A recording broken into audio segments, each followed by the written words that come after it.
Saudara sekalian yang kekasih,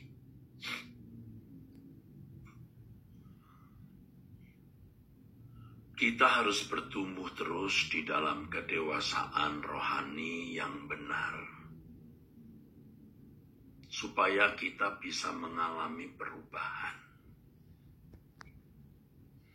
mengalami transisi dari asumsi, interpretasi, atau tafsiran kepada kenyataan atau realitas mengenai Allah dan kebenarannya.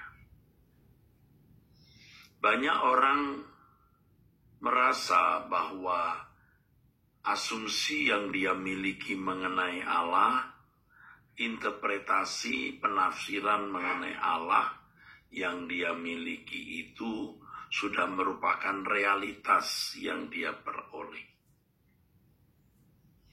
Itu salah, saudara. Itu picik, saudara. Dan biasanya ini terjadi dalam kehidupan para pembelajar Alkitab atau orang-orang yang belajar teologi. Tidak bermaksud mau membuli atau menghina, mencemooh atau merendahkan atau menciderai para teolog. Saya juga bagian dari itu. Tapi kita jangan berpuas diri sampai pada asumsi, pada interpretasi atau penafsiran. Tetapi kita harus benar-benar masuk ke dalam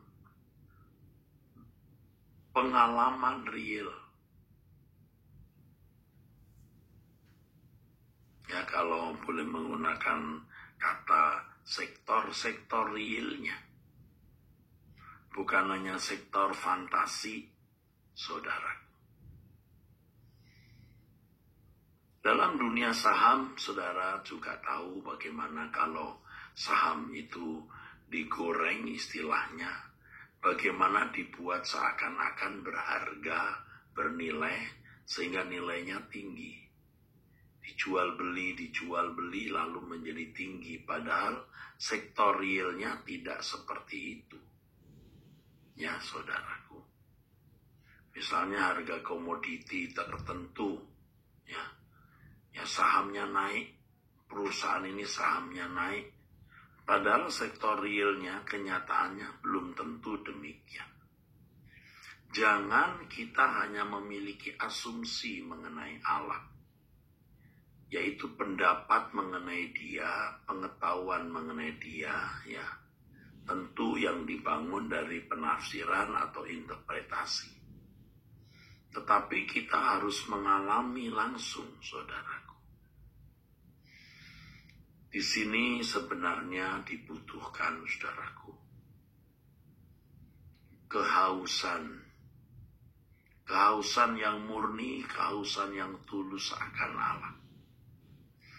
Kehausan akan Allah yang murni dan tulus tidak akan pernah ada dalam hidup kita sampai benar-benar kita bersedia meninggalkan segala dosa, kesalahan, sekecil apapun dosa itu.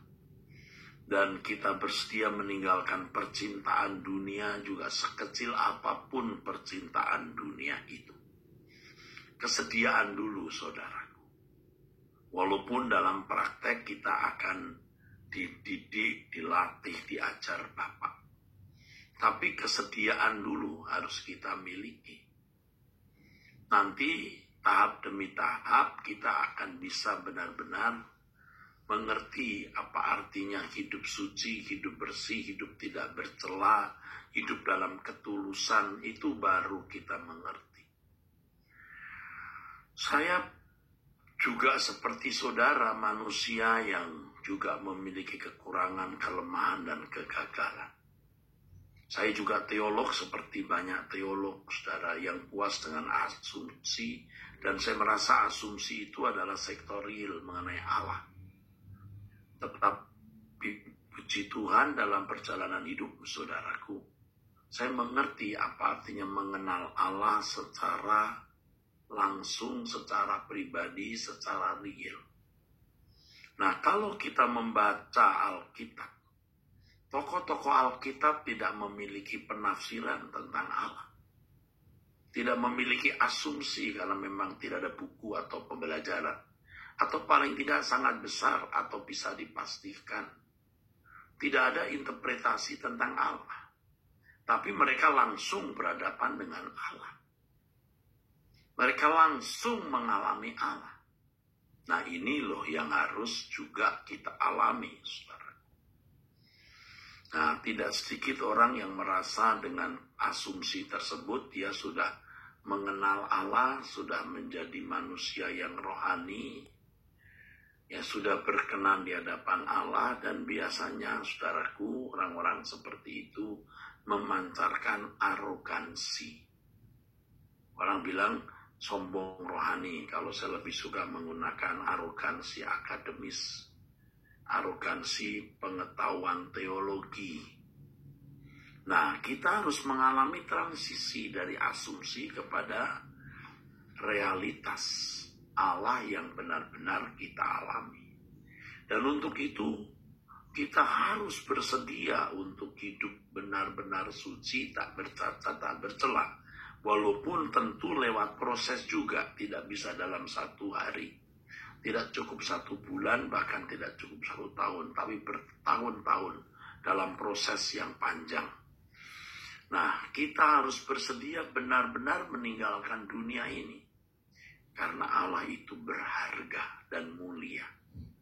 Kalau kita mau memiliki Allah dan dimiliki Allah, kita harus tidak memiliki apapun kecuali Dia. Hanya Allah yang memiliki kita. Ya, hanya Allah yang kita miliki.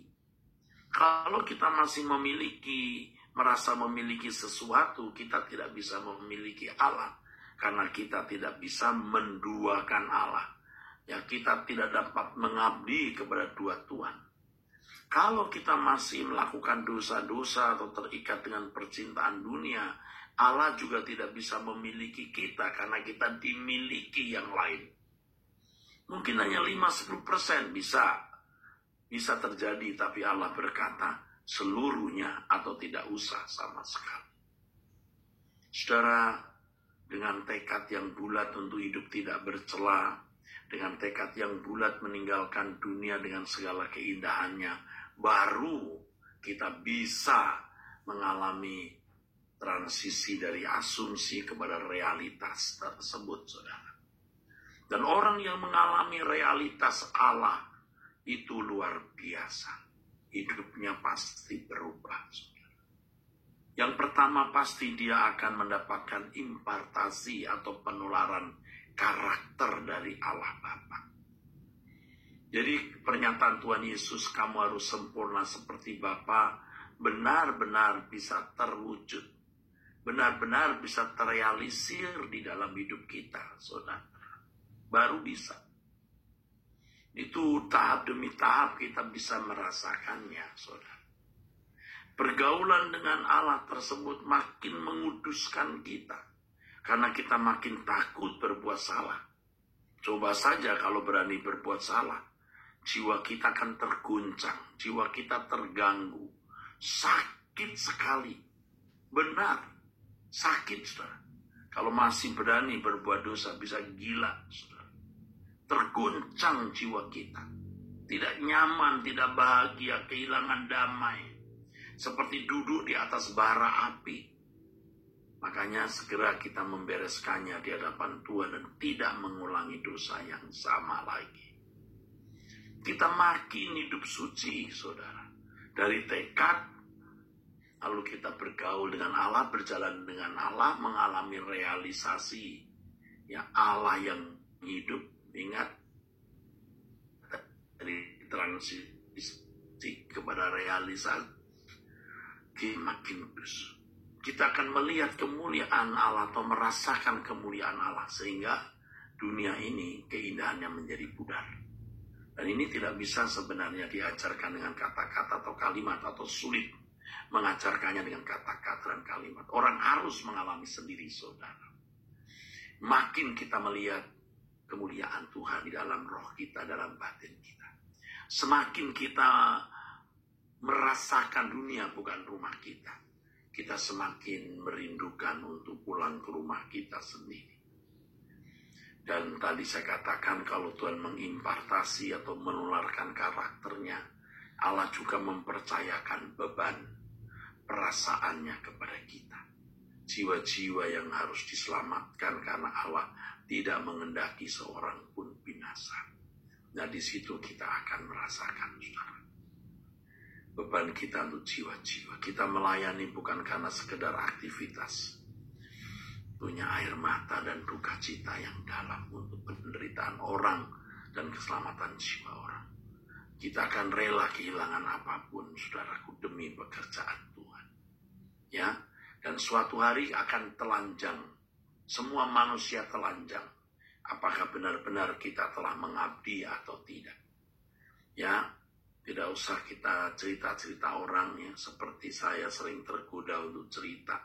Untuk membuktikan bahwa saya benar-benar telah berkorban.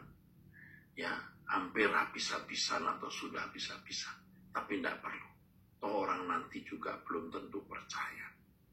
Nanti saja di pengadilan Tuhan, dan makin kita berbuat yang terbaik untuk Tuhan, kita makin merindukan adanya pengadilan tersebut.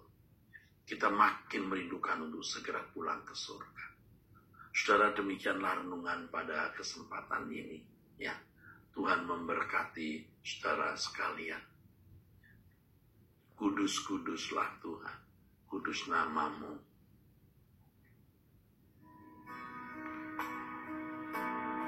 Kudus, kuduslah,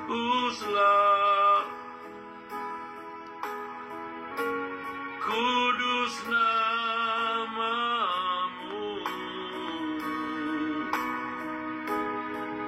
Bumi penuh dengan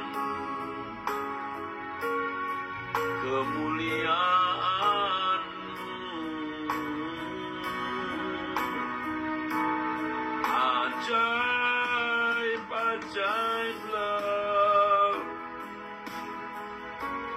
ajaib namamu Tuhan.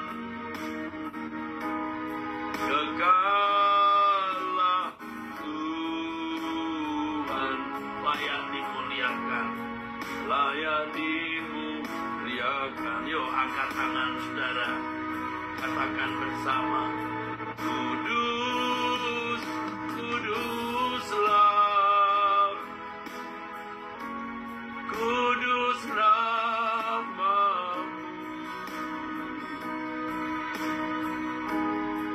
Bumi penuh dengan kemuliaan-Mu. Ajaib, ajaiblah, ajaib namamu Tuhan. Kekallah Tuhan, kekallah Tuhan, layak dimuliakan, layak dimuliakan. Masih angkat tangan saudara. Berkat dari Allah Bapa di surga dan dari Tuhan Yesus Kristus dalam persekutuan Roh Kudus turun atas kita sekalian, menyertai kita sekalian saat ini sampai selama-lamanya. Amin. Saudara, jangan lupa hari ini jam 11 ada perjamuan kudus. Saudara mempersiapkan roti dan anggur. Jam 11 pagi nanti melalui Truth ID juga disiarkan melalui MNC Vision, ya, live channel. Tuhan memberkati. Sampai jumpa saudara-saudaraku sekalian.